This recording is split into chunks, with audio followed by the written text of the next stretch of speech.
It's another day. It's another three things. Today, we're going to talk about the three ways to stay rooted in the Word in a noisy world. Abi nimo ang kalibutan nato karon sobra kasaba.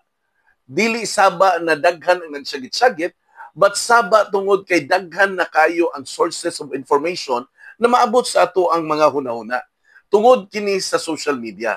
Dili na nato control kung unsa ang ma-feed sa atong mind. Busa karong adlaw mao kini ang atong pagadayban o atong pagahisgutan. Tara, kuyugi ko. Number 1, start your day with scripture, not screen. Now in Psalm 5 verse 3, it says here, "O Yahweh, in the morning you will hear my voice. In the morning I will order my prayer to you and eagerly watch." Abi nimo inigmata nato, sadly, apil ko ana, inigmata nato inikabuntag instead of going to the scripture or to the word of God, ang una natong magunitan, ang una natong malili, mao kini ang ato ang mga tagsa-tagsa ka mga screen sa ato ang cellphone. Nausahay ang gamay nga pag-scroll o scroll up o scroll down, mahimong usa ka oras o tiyaw mo na nakalimtan na ang pagpamati sa pulong sa Ginoo. Dili na ta makadungog sa iyang voice. My suggestion, and I myself, I'm gonna preach it to myself, let's begin each day in the Word. Even just a few verses.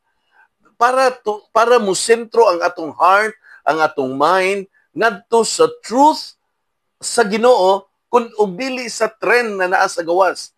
This sets our spiritual tone and guards against worldly noise. Number 2, meditate on it, don't just consume. In Psalm 119 verse 15, it says here, "I will muse upon your precepts and look upon your ways." Now, it's easy to browse to the scripture. But if gusto gyud tag transformation, it really comes from meditation.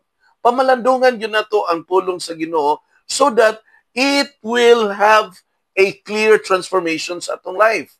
My suggestion, slow down, reflect. If possible, write down what are the things na imuhang nakatunan or imong napamalandungan.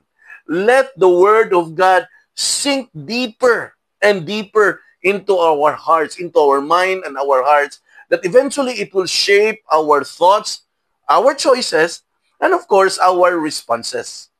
And lastly, number 3, create boundaries that guards your focus. In Colossians chapter 3 verse 2, it says here, "Set your mind on things above, not on things that are on earth." Friends, be intentional about when and how you consume media. If possible, i-mute na ang mga distractions. Choose worship rather than noise. Make space for silence and scripture so that God's word can speak louder to us in this very, very, very noisy world.